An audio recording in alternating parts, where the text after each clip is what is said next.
Oma reisi 3. päeval on meil kavas tutvuda ka Prantsuse Baskimaa osaga. Plaan on ära käia kõigepealt Laruuni mäel.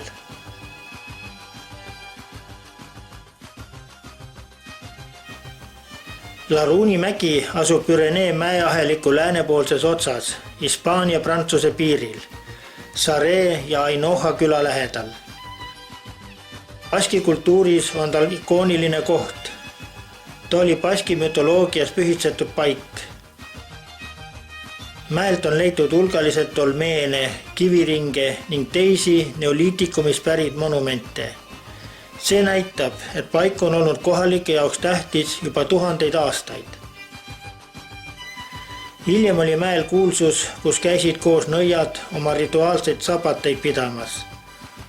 On teada, et kuni 18. sajandini maksid kohalikud külaelanikud üksikule erakmungale, et see elaks mäel ning hoiaks oma palvetega nõiad sealt eemal.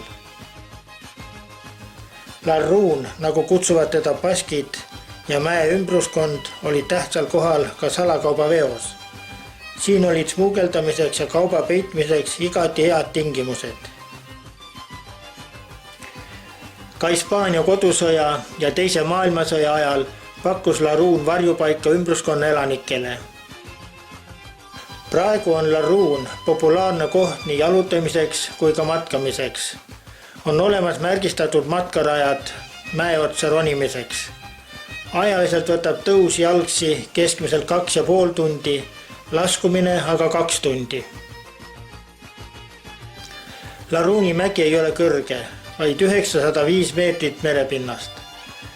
Püreneede kõrgeima 2865 meetrise kõrgusega Bigorre ja Alpide 4807 meetrise Mont Blanci kõrval on ta lausa lapsuke. Kuid siin on 2 asja, mida neil kõrgetel tippudel pole võimalik teha.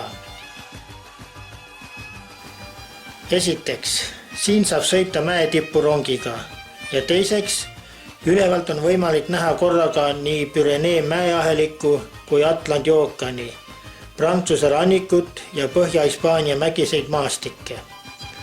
Selleks on rajatud mäetippu 360-kraadise panoraamvaatega terrass. Pisike puust vaguniga rong, mis avati 1924. aastal ja mida kutsutakse hellitavalt Petit Train de Laruun, viib huvilised mäetippu Prantsuse poolsest külakesest Sarreest. Rongiga sõites võib näha mäekülgedel söövaid lehmi, lambaid ja metsikuid hobuseid. Rongi kiiruseks on 8 kilomeetrit tunnis. Sõit kestab 35 minutit. Kogu külastusaeg kokku koos sõiduga on 2 tundi. Seega on aega üleval olla 50 minutit ja seepärast läheb seal veidi kiireks, kui tahad palju näha.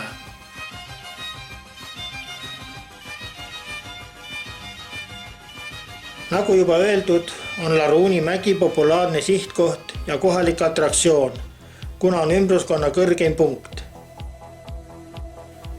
Mäe tipus asub suur triangulatsioonipunkt. Siin asub veel kohvik, kus saab süüa ja juua, suveniiripood ja transmissioonimast. Kui peamine, mida siit kaasa võtta, on vapustavad vaated allpool laiuvatele maastikele.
Kui kell on saanud 12, istume jälle rongi ning sõidame alla külla.